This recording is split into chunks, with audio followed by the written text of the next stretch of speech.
The Hendricks County Implement Show came every year in the third week of October, right after the last of the corn was in and before the ground turned to iron. It was held in the gravel lot behind the Calverton Co-op, under a sky the color of old pewter, and it drew farmers from 20 miles in every direction. Men in canvas coveralls and women in heavy wool coats. Children running between the rows of gleaming machinery with their breath coming out in little white puffs. In October of 1985, the show felt like something had changed.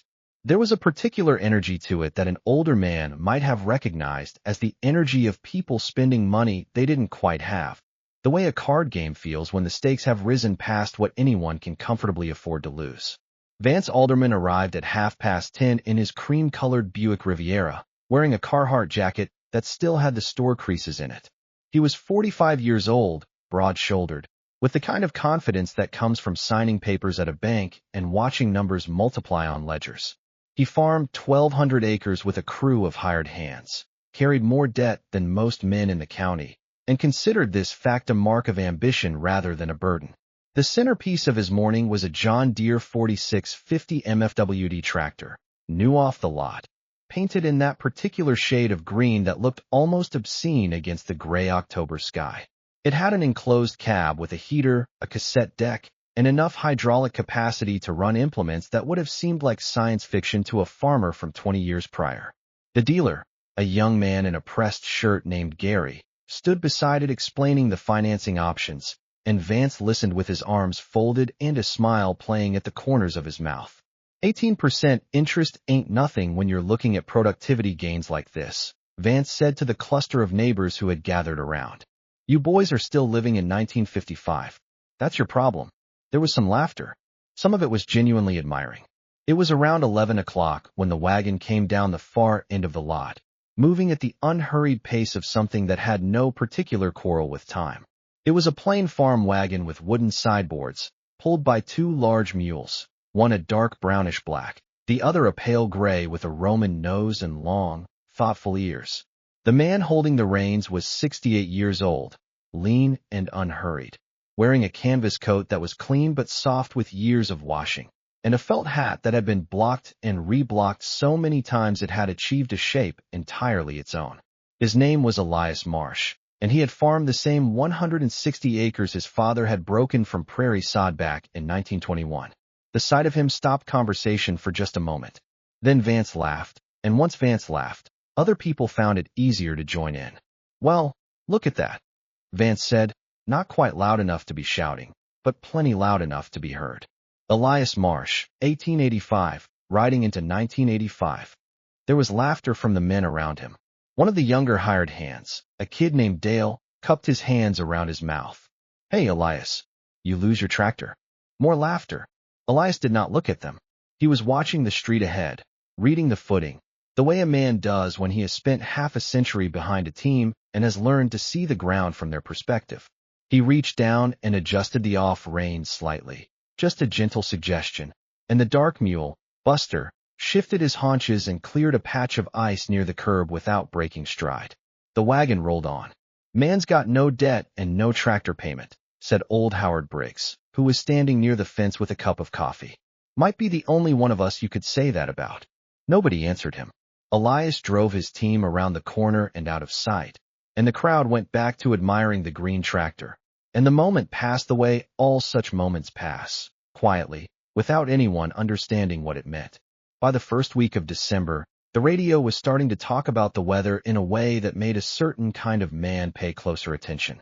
Elias had a battery-powered Zenith transistor radio on the shelf above the kitchen table, and every morning at 6:15 he listened to the farm report out of Indianapolis, the same way he had been doing since 1958. The voice on the radio that December was careful with its words, the way weather forecasters get careful when they are not quite sure how bad something is going to be, or perhaps when they are quite sure and are not ready to say so plainly. Extended cold pattern developing over the northern plains, the voice said. Temperatures well below seasonal normals. Possibility of significant accumulation events through mid-month. Elias listened to this and set down his coffee cup.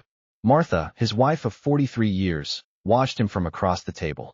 She was 65 years old, with gray hair pinned back and hands that were rough and capable. Hands that knew how to do 20 different things with a jar of home-canned tomatoes, that had knitted enough wool socks to fill a chest, that could splint a lamb's broken leg in the dark of a barn with no more light than a kerosene lantern provided. Bad, she asked. Don't know yet, he said. But I'm going to move the extra hay inside.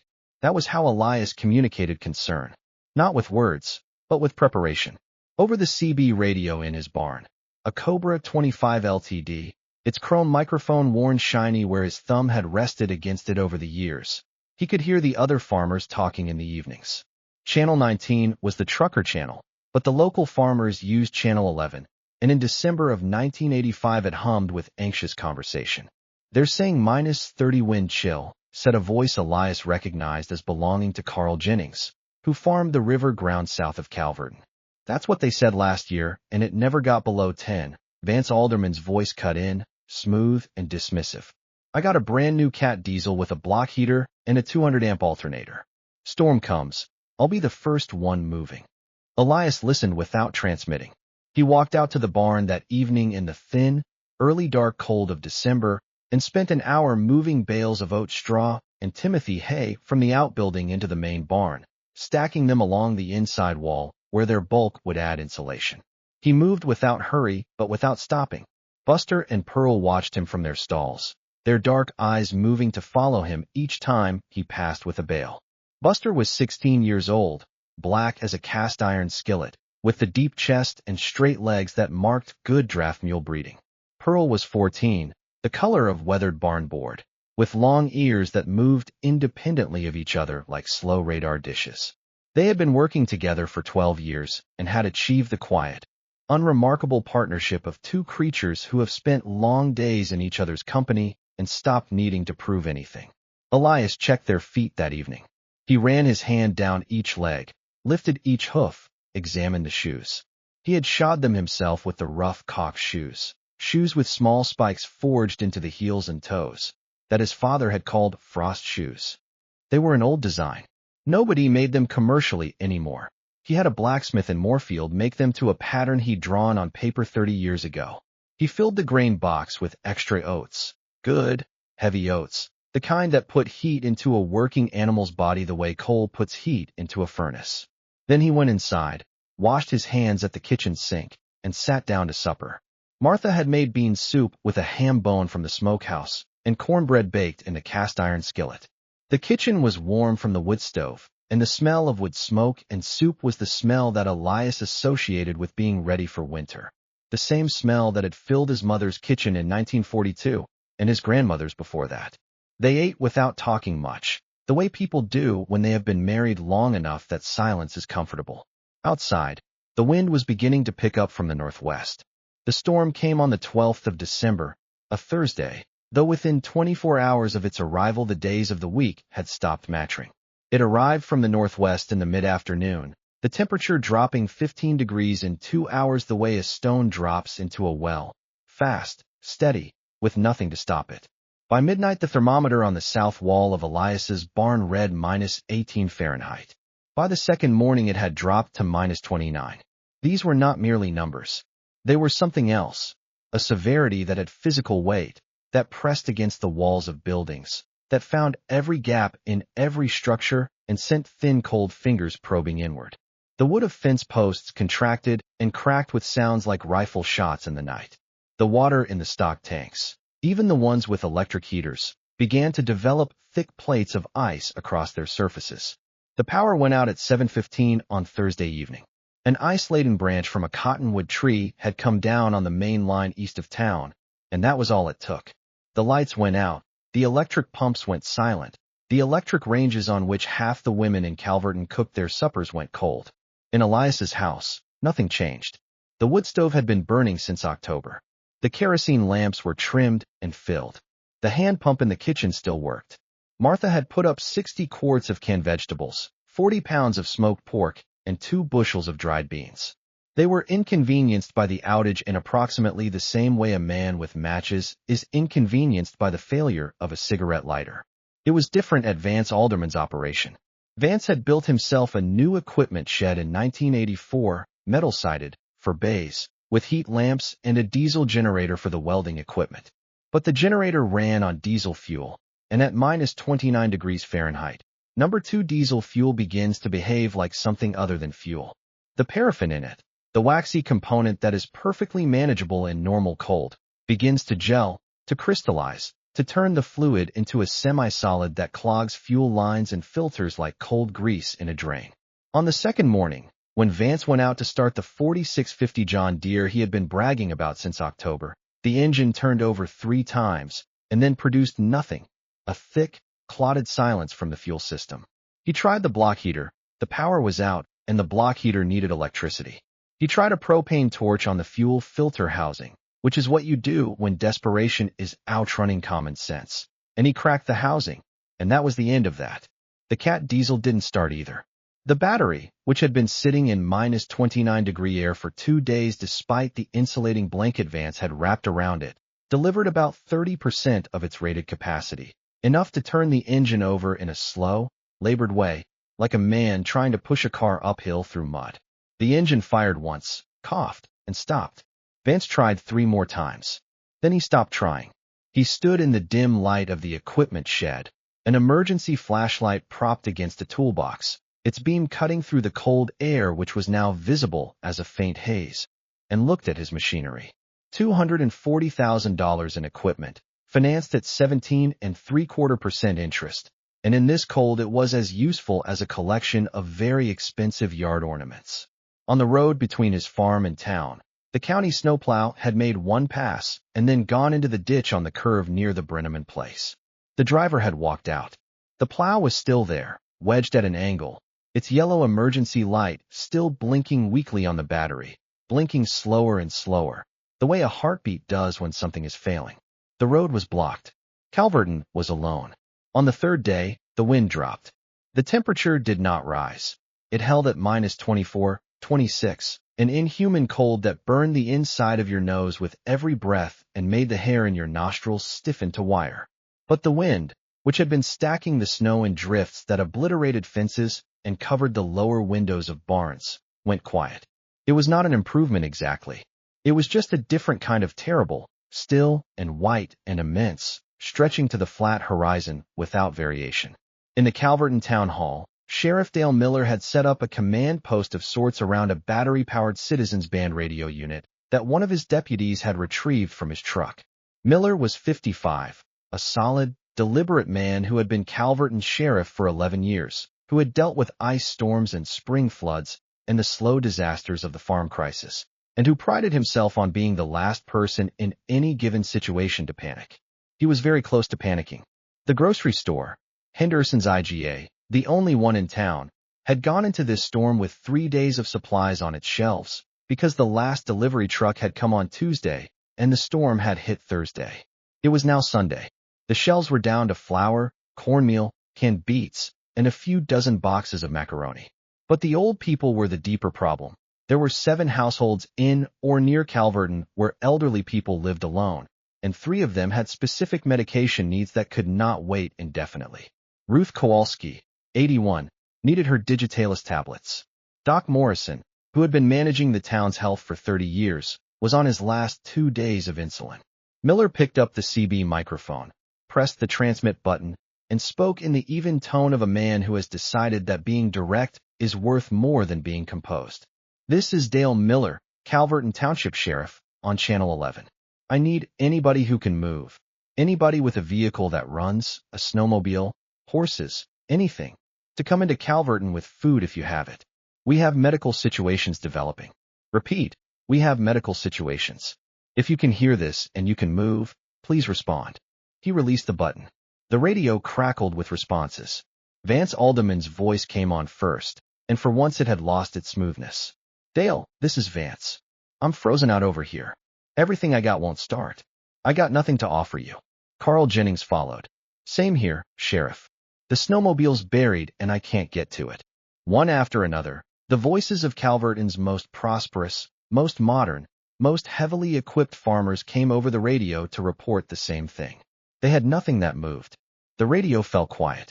Miller looked out the window at the white world outside and at the county snowplow still tilted in the ditch at the edge of town, its yellow light now blinking so slowly it was barely distinguishable from stillness. Then a voice came on, unhurried and deliberate, like a man who has thought through what he is going to say before he says it. "This is Elias Marsh. I'm on Marsh Road, 3 miles east-northeast. I've got a team. I can move. What do you need?" Miller closed his eyes for a moment. Then he opened them and reached for the microphone. "Elias, God bless you. We need food for the town and heart medication for Ruth Kowalski and insulin for Doc Morrison. Can you?" "I've got the medication," Elias said. "Martha called around yesterday. She's been holding it." Miller sat down in his chair and let out a long, slow breath. At 7 o'clock on that Sunday morning, Elias Marsh went to his barn. He carried a kerosene lantern, a plain tin barn lantern with a wire bale handle, the kind his father had used, the kind that could be hung from a nail or set on a flat surface and would not tip easily. Its light was soft and yellow, and it moved with him as he walked, casting his shadow ahead of him on the snow, and then, as he opened the barn door, dissolving into the warmer dark of the interior. The barn smelled of hay and horse and old wood and the faint sweetness of oats, a smell that is one of the oldest and most honest smells that human civilization has produced, a smell that means warmth and work and the reliable partnership between men and animals that kept the world fed for 10,000 years before the first engine turned over. Buster's head appeared over the stall door. His ears went forward, the way a mule's ears go forward when it recognizes a familiar person at a familiar hour doing something that involves the harness hooks. Elias hung the lantern on the center post and stood for a moment, looking at his team. He was not a man who talked to animals in a sentimental way, did not call them beautiful or tell them they were good boys. But he put his hand flat against Buster's neck, just below the jaw, the way you steady a friend without making a fuss about it, and held it there for a moment. Then he went to the harness wall. The harnesses hung on their wooden forms the way they always did. The two complete sets of draft harness, collar and hames and traces and breeching, the leather dark with oil and years of work, pliable even in this cold because Elias had wiped them down with neat's foot oil in November the way he did every year without exception. He took down Buster's collar first, a 30-inch pulling collar, stuffed hard and straight, the leather shiny along the wear surfaces where 1,000 working days had polished it. He carried it to Buster's stall and eased it over the mule's ears, settling it onto the shoulders, working it into position with the small adjustments of a man who has done this 10,000 times. The brass hame hardware rang with a clear, cold note as he fitted the hames to the collar, working the hame strap through its keeper with his thick, deliberate fingers, pulling it tight until the hame sat solid against the collar's groove. The sound of the brass buckle finding its notch, a clean, decisive click, was the sound of something being made right, of preparation meeting its purpose. He worked in silence and without hurry. Pearl came next. She was the more expressive of the two mules, more given to small opinions, a slight pinning of the ears when the collar went over her head, a shifting of weight when the breeching was fitted across her haunches. But she stood, because standing for the harness was what she did, had always done, and the small protests were just conversation rather than resistance. The traces, long, heavy leather straps with iron hooks at the end, were cold but supple. Elias ran his hand along the length of each one, feeling for any cracking or weakness, the way a careful man checks his tools before he asks them to do hard work. He found nothing to concern him. Outside, the cold pressed against the barn boards. Inside, the lantern burned steadily, and the two mules breathed out clouds of warm vapor that drifted upward into the hay-scented dark above the stalls, and the leather and brass of 40 years of harness work caught the amber light and held it. Elias backed Buster out of the stall, then Pearl, and led them to the barn door. He had already pulled the old bobsled out the night before, a flat-decked freight sled on iron-shod wooden runners, built in 1948, repaired a dozen times, as plain and functional as anything he owned. He had loaded it by lantern light with 6 smoked hams from the smokehouse, for 50-pound bags of potatoes from the root cellar, 2 crates of home-canned vegetables, and a 10-pound lard tin filled with cornmeal. Wrapped carefully in a blanket and packed between the potato bags for insulation were 2 small paper sacks, Ruth Kowalski's Digitalis tablets, and 3 vials of insulin packed inside a small thermos of cool water that would not freeze.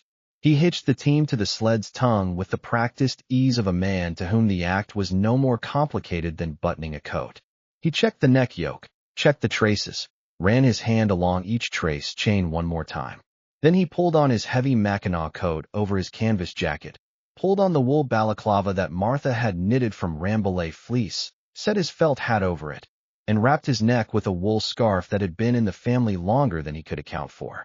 Martha appeared in the barn doorway, bundled in her own coat, carrying a mason jar of hot coffee wrapped in a dish towel. She had been married to this man for 43 years, and she knew that telling him to be careful was approximately as useful as telling the sun to rise gently. She put the jar in the inside pocket of his Mackinaw, where his body heat would keep it from freezing. The insulin needs to stay above 20 degrees, she said. I wrote it on the bag. I know, he said. Come back, she said. He climbed onto the sled's driving board, took the reins in his gloved hands, and clucked to the team. Buster and Pearl leaned into their collars. The sled moved. 3 miles. In the summer, 3 miles on a gravel road was nothing. 12 minutes in a truck, perhaps. On this morning, it was something else entirely. The drifts across Marsh Road were chest-deep in places and knee-deep everywhere else. The road itself had disappeared entirely, absorbed into the general whiteness, and navigating it required the kind of knowledge that has no name in a book. The knowledge of a man who has driven the same roads for 50 years in every season, who knows by the slight rise in the terrain where the road crown sits, who can read the pattern of fence posts disappearing into snow and triangulate the path between them. Elias stood on the driving board rather than sitting, his weight shifting with the sled's movement, the reins held in hands that communicated through the leather with the same fidelity that a telephone wire carries voices. He was not directing the mules so much as conversing with them, his hands reading what their bodies told him about the footing below the snow's surface. Buster took the lead with his head low, methodical, using the powerful draft mule neck and chest to push into drifts and find the hard pack beneath. He did not rush, and he did not falter. A horse might have shied at the blowing snow or panicked when a drift collapsed around its legs. A mule generally did not, because a mule had inherited from its donkey parentage a fundamental quality of self-preservation that expressed itself as calmness under conditions that were merely severe rather than truly dangerous. Buster understood that this was work. He did the work. Pearl matched him stride for stride, her long ears swiveling to track Elias's voice and the sounds around her, her breath coming in steady white plumes that were torn away by the residual wind. When the sled's runner caught in a frozen rut and the sled lurched sideways, both mules leaned outward against their traces in a coordinated counterbalance that kept it from tipping, a coordination that no machine could replicate, because no machine can feel a load shift and respond to it in the same instant. The cold was enormous and absolute. Elias felt it the way a man feels it when he has made his peace with it, as a fact, not a complaint. He pulled the scarf higher around his face and watched the ground ahead. He had been in cold like this before. He had been 22 years old in the winter of 1939, working on his father's farm when a cold snap had dropped the temperature to -31 and the cattle needed feeding twice a day regardless of any other consideration.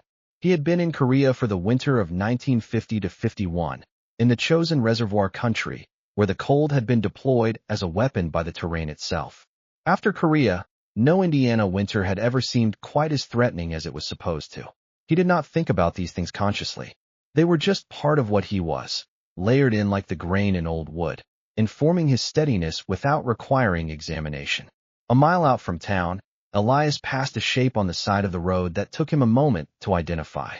It was the county snowplow, listing at 45 degrees in the ditch, its yellow emergency lights still blinking in a slow, exhausted rhythm, the way a heartbeat sounds when something has given up but hasn't quite finished. He gave it a long, level look as he passed. He did not say anything. There was no one to say anything to. The mules pulled on. The iron bells on their hames rang with every step, small and clear in the frozen air, the only sound moving through the white landscape for as far as a person could hear. Vance Alderman heard it first. He was standing on the front porch of the town hall, a 2-story limestone building that had been the center of Calverton's civic life since 1897, with his hands deep in his pockets and his Carhartt jacket doing all it could against the cold. He had been standing there on and off for 2 hours, looking east toward the white emptiness of Main Street, feeling the particular shame of a man who has been loud about his capabilities and is now watching them fail in a way that cannot be explained away or reframed. The sound came from the east, from the direction of Marsh Road. It was faint at first, just a rhythm in the silence, something too regular to be the wind. Then it separated itself into distinct components. The creak and press of a sled's runners on packed snow, the soft crunch of large hooves finding purchase, and under it, barely audible, the small iron bells on the hames jingling in the cold air with every step. Vance turned toward the sound. Other people were already coming out of the town hall and the adjacent buildings. The hardware store where a dozen families had gathered because it had a wood stove, the church on the corner where others had taken shelter. They came out one by one and stood on the covered sidewalks, looking east, their breath rising in small clouds. The team came out of the white. They came around the slight curve of Main Street at the pace they had been maintaining for 3 miles, steady, unhurried, their breath coming in twin columns of vapor, their dark and gray bodies solid against the absolute white behind them.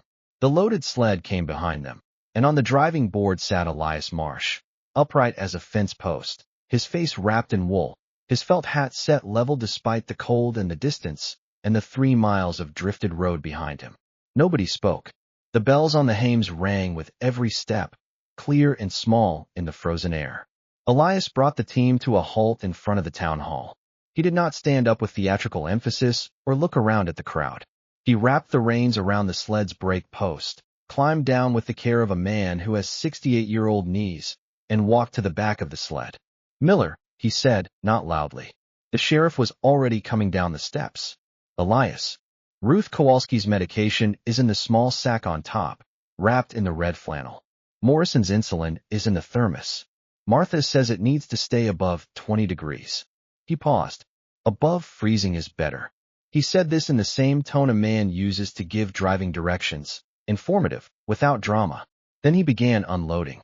He handed down the smoked hams, their dark rind solid, the smell of the smokehouse on them even in this cold. He handed down the bags of potatoes.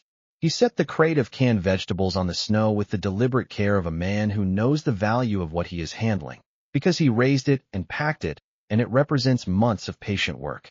The people around him began to help without being asked, taking things from his hands and carrying them up the town hall steps. An older woman, Louise Henderson from the grocery store, put her hand briefly on Elias's arm. She didn't say anything. He didn't say anything either. But he did not pull away. Vance Alderman was in the crowd. He had moved without thinking to within 10 feet of the sled, pulled there by the same gravity that pulled everyone else, the gravity of something that worked in a world where nothing else did.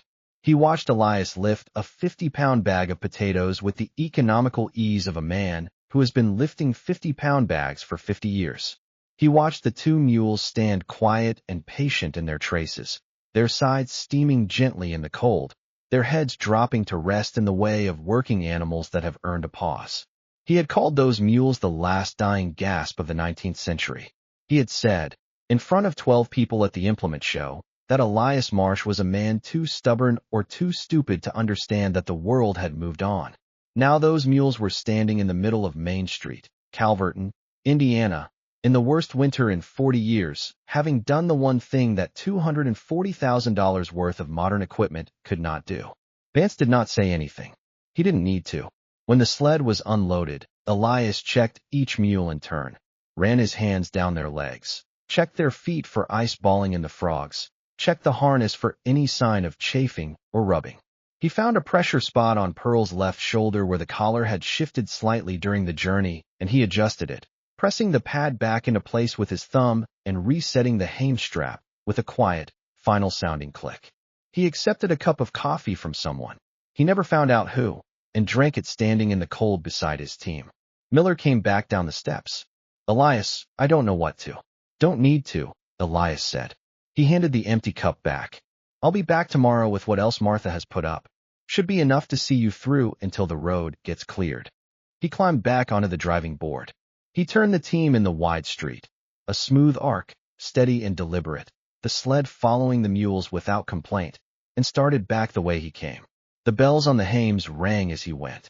The crowd on the sidewalk watched him go until he was gone around the curve, until the sound of the bells thinned to nothing, until the white silence closed back over the street as if he had never been there at all, except for the twin lines of hoofprints in the snow, leading east. Then, slowly, people began to move again. The hams were carried to the town hall kitchen. The insulin was rushed to Doc Morrison. The digitalis tablets reached Ruth Kowalski within the hour. Vance Alderman walked back inside alone. March came the way it always does in Indiana. Grudgingly, the cold giving way in inches rather than feet, the thaw arriving and retreating, and arriving again like a shy visitor unsure of the welcome. By the end of the month, the fields had emerged from under the snow, brown and matted, bent down by the weight of months, but there, always there. The land was remarkable in that way. You could do almost anything to it, and it would still be there in the spring, waiting.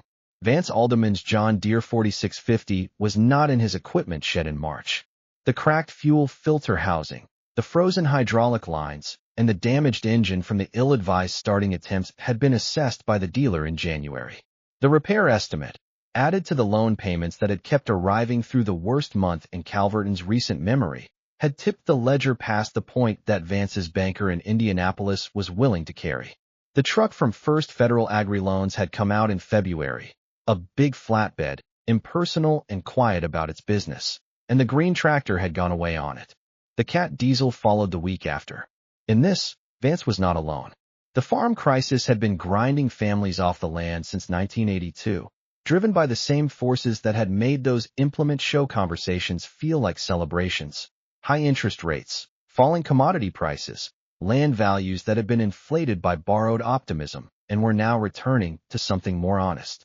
The USDA would count, in 1986, more farm bankruptcies than any year since the Great Depression. Vance would be in that number.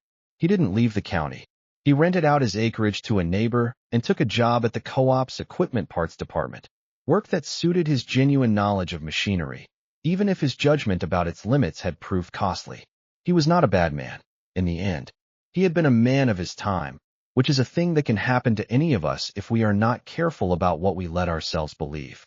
On the first warm Saturday in April, the kind of day when the mud is half frozen in the morning and fully thawed by noon, and the red-winged blackbirds are making their extravagant racket in the cottonwood trees along the creek, Elias Marsh took his team out to plow. The 160 acres lay before him in the pale spring light, the dark soil emerging as the frost left it, smelling of everything that had been patient underground through the long cold, minerals and earthworms and root systems, and all the invisible life that makes a farm possible. Elias had walked this ground with his father, and his father had walked it with his. There were parts of it that still showed the faint mounded lines of the original breaking. The first plow furrows his grandfather had cut in 1921, when all of this had been tall grass prairie. He set Buster and Pearl into the first furrow and laid the plow in. The moldboard turned the black earth in a long, clean ribbon, rolling it over on itself the way a wave rolls, exposing the lighter subsoil in a line as straight as intention. The mules pulled at the steady pace that is the correct pace for such work, not hurrying, not lagging, the rhythm of their steps falling into a cadence that matched the resistance of the soil and the weight of the implement and the long habit of the years. Elias walked behind the plow. He had been doing this since he was 12 years old, following his father down the rows of his father's farm. He had done it before the war and after the war, through good years and poor years, through the years when the neighbors were buying their first tractors and the years when the neighbors were losing their tractors to the bank. The feel of the plow handles in his hands, the specific vibration that told him when the share was cutting clean and when it was riding up over a stone, was as familiar to him as the feel of his own heartbeat. Cars began to slow on the road at the edge of the field. This had started in January, after the storm, and had continued through the thaw. People drove out from Calverton on weekends. Not many, not in a formal way, just people who found themselves on Marsh Road and found themselves slowing down. Some of them stopped. Some of them got out of their cars and stood at the fence line for a while, watching the man and his team work the ground. Some of them took their hats off. Elias noticed this, but did not remark on it. He did not stop working. He simply acknowledged it with a slight dip of his head, the way you acknowledge something true, and then turned his attention back to the furrow. The farm had no debt against it. The land tax was paid. The smokehouse had been restocked. The root cellar was being refilled with the first of the spring plantings, beginning with the potatoes that Martha had already put in the cold frame near the south wall of the barn. Buster and Pearl pulled the plow down the row. The earth opened before them and closed in their wake, and the sky above the flat Indiana farmland was the particular pale blue of early April, and somewhere in the cottonwoods along the creek the blackbirds were singing in the voices they use when something cold has ended and something green is beginning again. The old man walked behind his team, and the plow turned the dark earth, and the field grew behind him one furrow at a time, slow, methodical, unhurried, sufficient. The iron bells on the hames rang with every step. In the winter of 1985, 43 farms in Hendricks County recorded equipment failure due to extreme cold. The County Road Commission repaired the snowplow at a cost of $11,000. It was returned to service in February. The Marsh farm remained in continuous operation. Buster worked until he was 22 years old, Pearl until 20. They are buried on the east side of the property, under a red oak tree that Elias's father planted in 1931. Elias Marsh never mentioned the December storm in public. When asked about it, he generally changed the subject to the weather outlook or the price of oats. Martha kept the empty mason jar, the one that had held the coffee she sent with him that morning. She used it for wildflowers in the summer for the rest of her life.